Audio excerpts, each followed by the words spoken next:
Welcome everybody to the next weekly outlook. So we did start a little late this week, but I hopefully you guys haven't missed a ton of moves in the market just yet. But we do have a ton of good fundamentals coming out this week. So from a macroeconomic perspective, when you're looking at economic data, we've had quite an easy start to the week already. So not too much coming out, which is a good thing. It's a nice little break from the past couple of weeks where we've had a ton of economic data coming out, the CPI, NFPs, interest rates, and everything like that. Yep. So now this is a little bit of a calmer week when it comes to the fundamental side.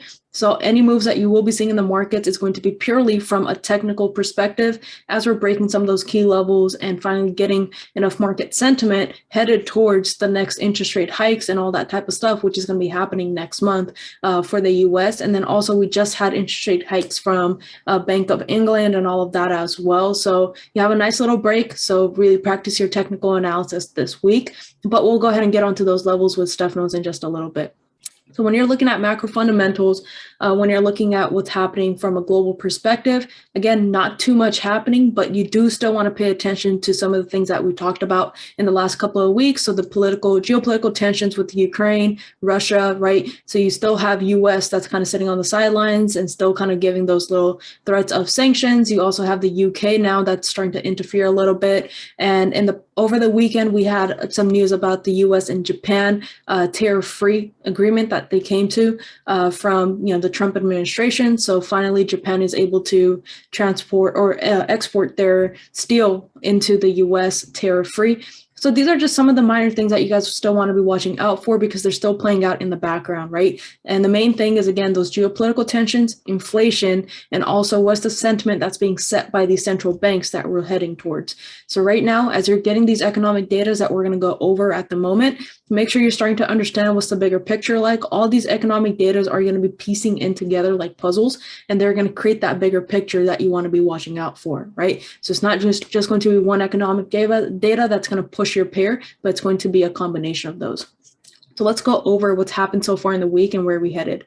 So Sunday, we started off quite easy, not too much coming out. And then on Monday, you had some Japanese yen data coming out, which was pretty much moving the Asian session a little bit. And then as we continue down on Tuesday, so today you had quite an easy London session, quite an easy New York session as well. Not too much coming out today as well, besides the economic optimism, which we were expecting for it to increase. And this is from the consumer's perspective. So this is pretty much what this paints the picture of is how the consumers view our economy outlook, our economic outlook, our personal financial outlooks, and the confidence in the federal economic policies. So that is starting to drop a little bit, and this comes from a couple of different factors, including inflation, including potential rate hikes, and what does that essentially mean for consumers when it comes to borrowing more money, when it comes to money supply in the economy, which obviously we're tapering, so we're taking that out. So those kind of things. So it hasn't dropped significantly compared to previous, but we have dropped just a little bit. Now, going into Asian session, you don't have too much coming out either. You have the inflation expectations coming out from New Zealand. So I do expect that to have a little bit of effect into the markets. And then going into London session, again, not too much happening there either besides pre-London session and then about an hour into London where you have the German trade balance and Italian industrial production. And then finally, you start to see a little bit of a pickup into the New York session where you have the crude oil inventories coming out. You have FOMC members speaking. You have Bank of Canada's governor speaking and another FOMC member speaking. So this is just going to be from a speech perspective. If I were to trade this fundamental or actually just look at it as well, I would just look at what they're pretty much saying, listen to what they're saying, and what is the picture that they're painting for the future. What's their economic outlook look like? So if you have two FOMC members speaking in about an hour and a half gap of each other, I want to take a look at what is one FOMC member speaking and if the next one can echo the same exact sentiment. So that tells me that they're pretty much in a line. If there's a back and forth that's happening there, if there's contradicting views, then that tells me that even the central bank is not pretty much in union when it comes to the outlook.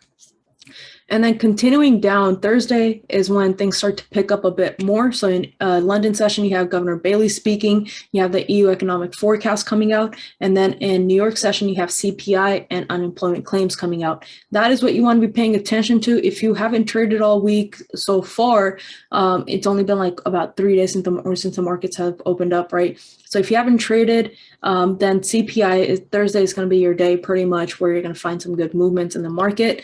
And then Thursday is also a great day for pre-London session where you have a ton of GBP data coming out. So I do expect the markets to move a little bit as soon as the data comes out, but I expect the markets to move even more as soon as the London session opens up and the market starts to price in all this pre-London session data or pre-London data coming out. And then on Friday, quite easy again, a nice little end off to the week with just consumer sentiment and inflation expectations. So I'm going to go ahead and hand it off over to Stefanos. What is going on, guys? Hope everyone's doing well. I think this could be cool because we may be able to actually call a trade for you guys right now, depending on how fast we can upload this. But let's take a look at GJ first. So as you guys know, we're in that multi-year downtrend. It looks like we're starting to break that right now as price is bouncing off this level over here and holding support on this monthly support over here, which I'm going to break down in a second.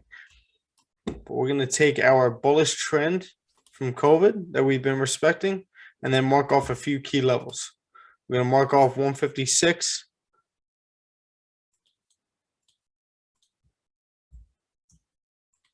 $149, which is the range that we've been sitting in for quite some time now. But it looks like we may be breaking out. Right, as you guys could see, a few fundamental points from the background of some of these candles over here. We had the increase in interest rate, or the sentiment that they were going to increase interest rates back in November. Buyers cashed out, sellers took over. They actually didn't increase rates, which was a surprise within itself, which brought us right back down to the 149 level. And then they actually did a surprise increase in rates back in December, early December, which pushed us all the way back up to 158 up here, right? So we created this high, almost retested the previous high that we had up here at 158.200, but we didn't quite get there. So we ended up closing below 156 over here, this monthly level. That's, we were spending months trying to get up to that level, right? So now we're trying to break out. We had multiple rejections. Let me just annotate this for you. Multiple rejections of this level over here. Previous month of January, rejected that level again. Now it looks like we kind of created that bottom wick, a small bottom wick, after retracing with this candle. Can you see my cursor, Trump? Yeah. Okay, so this candle retraced back to like the 50% level of this move over here and ended up retracing and closing a weak bearish candle. This candle looks like it created its bottom wick. Now it's flipping bullish. What do we have right now in the background of this move going up? We have some weakness in the Japanese yen. It looked like they missed their mark on Monday with some of that data point. What was that? Average earnings. They had housing lending. They had a couple of things that missed their mark over there. Not to mention the increase in rates back on Thursday of last week that is driving this up, which is basically the holy grail of any fundamentals in the Forex market. So that is increasing the value of the pound. People are going to start pouring their money into the pound and driving this thing up. When one currency is strong and the other is weak, you're going to have a trending market. Another thing that I would do is also create like a support right underneath those 2 monthly candles, the most recent ones right there. Right here? Yeah, I was going to. No, right under the candle bodies. The candle bodies. Right here? No. Right, right here. Okay. Yeah, right here. Right into this area, because when we drop down to lower time frames, we'll be able to see exactly what's happening there. The reason why I say that is because the market was consolidating here on the monthly time frame. Now we're starting to get this sort of a break and retest setup, kind of mimicking what's happened here to the past, right around this area, this little break and retest. Absolutely. Yeah, it looks like it tapped into that area. Now it's pushing off of it. Yep. Looking over at the weekly now, the weekly candle, it looked like we were starting to reject this 156 level again. Once we came up, we created this low over here, which we're actually going to mark off right now, around 153 flat. Previous resistance over here as well. We ended up holding support after this candle closed with no bottom wick. So we passed the low of this candle, flip bullish. This candle created no bottom wick, passed the high of that candle, but we ended up rejecting 156 for the first time, right? Then we open up the week with this candle creating its bottom wick, looking like we could drive down a little bit before continuing back up, right? But they increased rates. So what we were looking for at the end of last week on Friday during our live session, we were looking for that dip coming back down, buyers cashing out at the end of the week after the increase in rates. We drive price back down. We wait for that support in the beginning of the week, and then we drive price back up because of the interest rate hike. That is that bottom wick on the monthly candle being formed, right? And then again, it's the beginning of the month. It's February 8th. So right now we're already flipping bullish. What are the chances that we start driving up into these levels over here? We've rejected multiple times. We could get a reaction from it, but then we could continue to drive up if they continue to increase rates. And what we need to see happening here first is those weekly resistance levels being broken, because price has tapped into it twice already and rejected it and then continued right back down. So right into these areas. You can definitely take trade opportunities, which Stefanos will call out as we drop down to lower timeframes leading up to this level.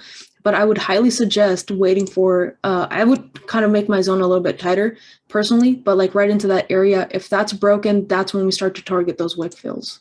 Absolutely. Yeah, the only reason I was putting it up here is because this is obviously the resistance on the lower time frames. Yeah. So as you start moving down, obviously you got that 157 level. Actually, I'm going to put a horizontal line there.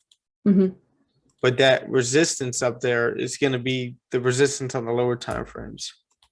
So all we're doing right now with these more lines and all that stuff is just narrowing in into the price action. So you're going from those monthly, weekly time frames, which is essentially like where you would look for your longer trade positions, going down to the daily 4 hour, 30-minute, and you're just narrowing in into the price action of how do you turn those scalps into swings into, like, you know, much longer trades.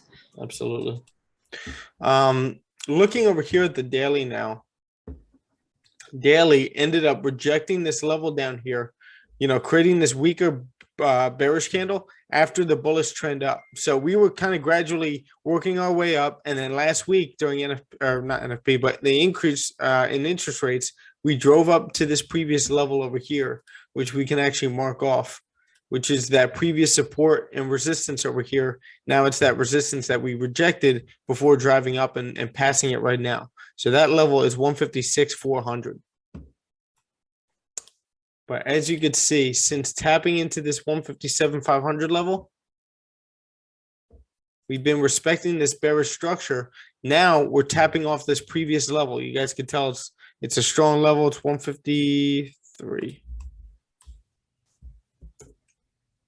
Perfect. So we ended up bouncing off that level and continuing bullish. So now we're passing the high of this previous daily candle. What are the chances we just continue right back up? There's nothing stopping us on the weekly, right? If you look at this price action right here,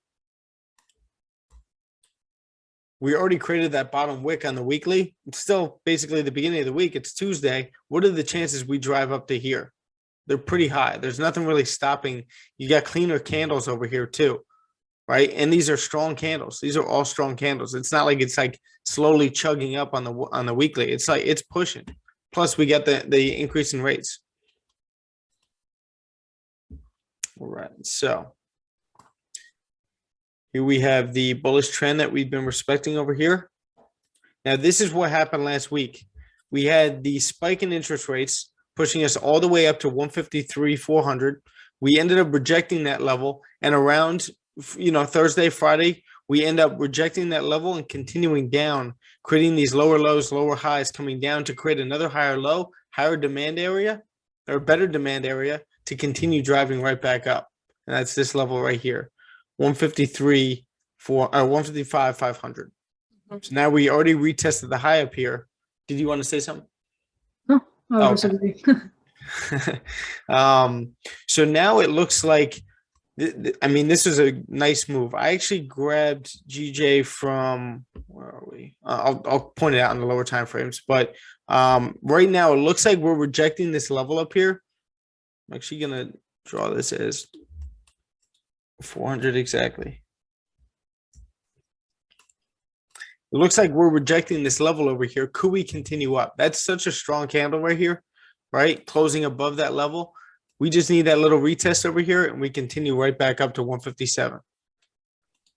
There's nothing really stopping us other than this area right over here, which you can draw like a little zone right here.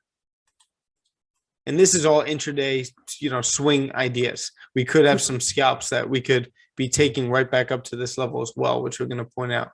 But I'm looking at the whole macro sense, like where we could end up going. I'm targeting this 157, 800 level, 158. I'm hoping that we could, head up that way, maybe reject that and continue down. But right now, we just got that increase in rate. So I think we should be heading back up. All right, so as you guys can see, we ended up rejecting this level. We have a new resistance up there. Are we coming down to hold support and continue up to retest that high?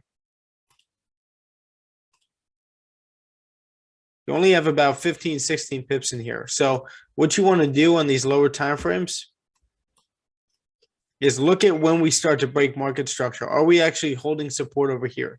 Are we going to continue up to this level? If you're not comfortable trading in this range, you got that high to be broken, maybe during Asian, to continue right back up. Just make sure that you close above this level. I'm actually going to mark this off right here. And then you got this range right here up into some of these ranges. That area, possibly that area. So once you close above that area, 156, 800, I think you can actually grab something from here if price starts to break this market structure. But you have to be experienced on some of these lower time frames. If you're not comfortable doing it, don't do it. But once we start to break this over here and hold support like it's doing, it could be heading back up. That's a strong resistance over here, at 156, 400 level. So I could see us heading back up. Is there anything you want to add? So from the higher time frame perspective and the levels that we're sitting at right now, just do a quick recap of the type of stuff that you should be watching out for. Yeah, we had an interest rate hike and everything. So obviously the market is pricing that in, the optimism from that.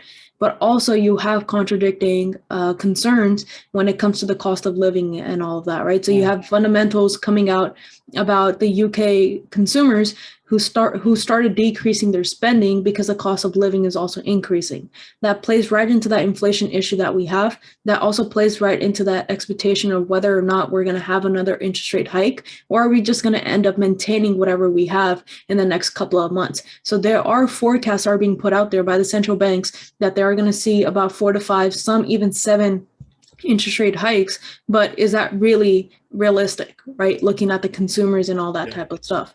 Another thing that I'm going to say is this week, like I said, there's not too much coming out besides CPI data that's on Thursday. So if you are going to be looking for any trade opportunities and everything, if you're going to drop down to the 5-minute, 1-minute timeframes, make sure you're trading somewhere around market open where there is volume in the market. But if you're trading somewhere in the middle of the session, make sure you're looking for your confirmations from some of those higher timeframes, like 15-minute, 30-minute timeframe. And what I mean by somewhere in the middle of the session is usually from what I have experienced is the session volume tends to die down about an hour and a half into the session. So if you're trading anywhere from the market open to an hour into the session, maybe you could drop down to the 5-minute, 1-minute timeframes and find your entries. But if you're like an hour and a half into the market session already, then go up to the 15-minute, 30-minute timeframes and look for your entries there. Absolutely. Great points. You want to head over to gold? Yep. I had your video on my other screen over here. It's all good.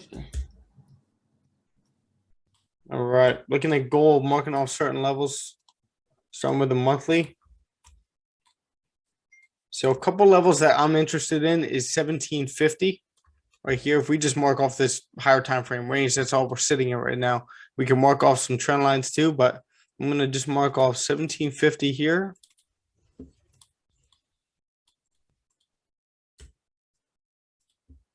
I'm also going to mark off 1830, which we're, getting pretty close to right now. So as you can see, we've just been sitting inside of this range. We keep rejecting multiple times. you have the bearish trend over here, which I'll mark off on the weekly, and also the bullish trend right over here, which again, I'll mark off on the weekly. But as you can see, we ended up closing and holding a strong support here, but we keep rejecting 1830. We just had this previous candle reject and close below. This candle rejected as well, right after this one as well, but this candle closed with no top wick. We rejected it right over here. So can we break back through 1830 with some of that global fear that Sharma was just talking about? Can we break through that area and fill some of these wicks up here, right? But if the Fed remains a little bit more hawkish on sitting on that side of the aisle, are we going to continue to drive right back down? Like, are we going to tap into 1830 and then start driving right back down again? Looking at the weekly, we have a level over here that you guys might be interested in. We have a trend line over here bouncing multiple times, respecting this level, at least about like 10 times over here on the higher time frames. But right now in the weekly, this is where we're bouncing off of as well, right? We're holding this support around like 1780, 1776, 79, somewhere around this whole area right here. You can draw some of these areas or some of these supports, because we keep rejecting this area and driving up from it.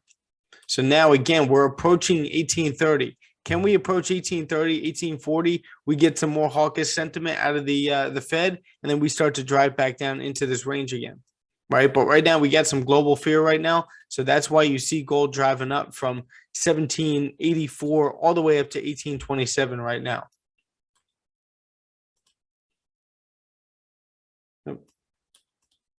Looking at the daily now, just gonna mark off this level right here, so you see how like strong 1830 is. So now we're starting to tap into this area, right? We've been bullish ever since. We had some solid job numbers last week, which shot us down a little bit. We had a couple liquidity grabs, but that we still failed to break some of these levels. I'm actually gonna redraw this rectangle up into this area right here. It was served as a previous support, then a resistance to this consolidation for like 2 weeks, and then we ended up driving up from this level multiple times. So we're just doing it again, and now we're starting to approach this area again.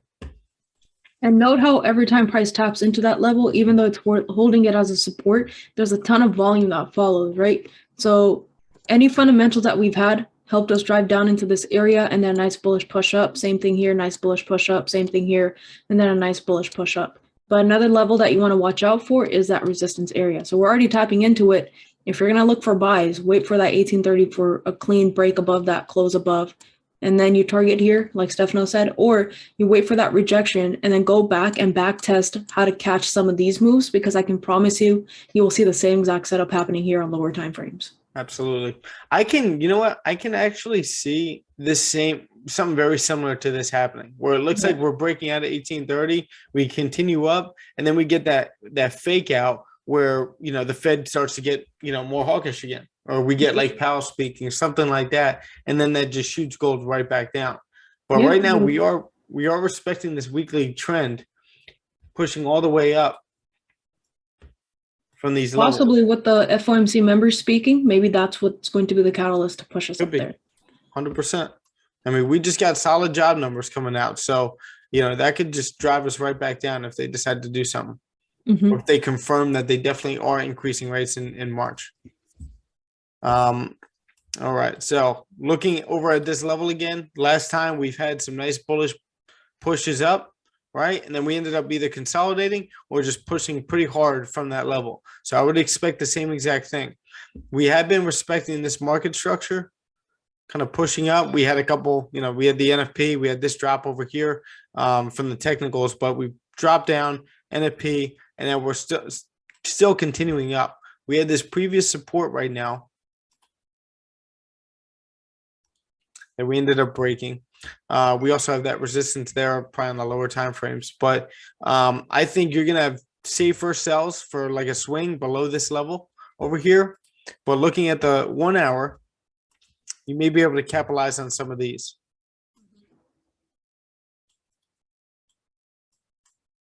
See, as you see the 1 hour starting to reject this level so far, what has happened the last few times? Just got to go back and look. Okay, so we've had a liquidity grab over here. So you maybe want to keep your stop loss a little bit wider, but wait for the confirmations. Wait for like price to consolidate. You have a support that we're respecting. We break that support and then we retest it to continue down. Kind of like this price action right here, kind of like this right here. Like this is the move that's probably the best one to get, the safest one to get. This one too. Yep, and you had that liquidity grab in the past here as well. If you go back real quick. This wick. This one right here as well, right? So price creates that clear resistance with those candle closes, no like top wick or anything. You get a nice little sell-off, market collects orders, pulls back up, you get those liquidity grabs. Again, resistance being made, and this is the sell-off that you need to look into. Same thing here where you have that resistance being made and you have a nice little sell-off, liquidity grab here again, and then you take a look at, well, see how at the same exact level you have another sell opportunity coming down to the same exact TP. Absolutely. Right. So those are things that you can look into and kind of back test on the 30-minute, 15-minute time frames. And also exactly what market did that move happen in, London session or New York. Great point. All right. So yeah, that's your hourly. It looks like the hourly is now flipping bearish. Right now, not really that good of a time to scalp. You don't have that much volume. Sometimes you do around New York close, but you got to back test that.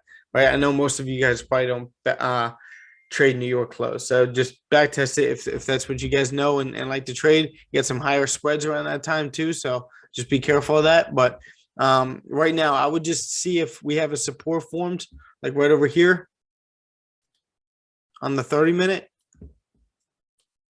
See if we get a break. These are the possible things that could happen. We get a break and retest right here, and this could be a move that you grab. If it's your session, you can get the same exact thing right here, but price continues back up. We grab liquidity some more, and then we continue right back down. And this could be your move down. Continue by, a continued move down here, right? Multiple things that could happen right here. I could see that happening. This, continues right back down. But I wouldn't be surprised if this happens, and this is going to be your move tonight or into London. Yep. All right. Another quick recap. Are you done here? I would say so. Okay. So another quick recap. If you're looking at the fundamental side for gold, make sure you're looking at, all the geopolitical tensions and all that stuff that's happening. Also with the central banks, inflation, what's happening with CPI, all that type of stuff. So with the fundamentals, kind of being taken care of, since that's already what we've discussed, another thing that I want you to pay attention to is when you go into the monthly time frame for gold and for GBP JPY, both of them are consolidating. And gold is especially mimicking exactly what happened in 2011 until 2013, when we were kind of working towards that economic global recovery, right? With all those fundamentals coming out, central banks testing out with increased interest rates, and then also taking a look at whether or not the economy is actually able to stand on its own 2 feet without a ton of quantitative or a lot of injections of money and all that type of stuff, right? So you have a lot of similar stuff happening at the moment. So make sure you're kind of paying attention to the technical confirmations as well. GBP, JPY, and gold, both of them consolidating on the monthly time frame. GBP, JPY obviously has a safe haven currency in it, the yen. Gold is obviously a safe haven commodity. Both of them are consolidating, which tells you something about the markets and something about the major investors, right? So obviously there is still a little bit of uncertainty, but we are slowly moving towards breaking some of those higher time frame levels, which tells you that we are getting closer to good movements happening in the market. So it's not the time for FOMO, but catch the moves whatever you can, because there are clear moves that we just pointed out here, but it's not the time for FOMO. Just wait for those clean breaks and the market will present those opportunities to you guys. Absolutely. Man, I think I couldn't have said it better myself. Guys, have a smart and safe week. No over trading, no over risking. Just listen to your plan and stick to your plan. Make the right decisions. Be like a master decision maker, right? That's all you got to focus on. If you do that, and you're focused on good decisions throughout your day and throughout your week, I think you can have a pretty good week, pretty productive week, right? 100%. Don't be listening to that little voice in your head. So with that being said, guys, have a great week. If you have any questions at all, please let us know. If you have any concerns, maybe you want to hop on a Zoom, whatever you'd like to do, just let us know. We'll be happy to do it. But with that being said, have a great day. Yeah, 100%.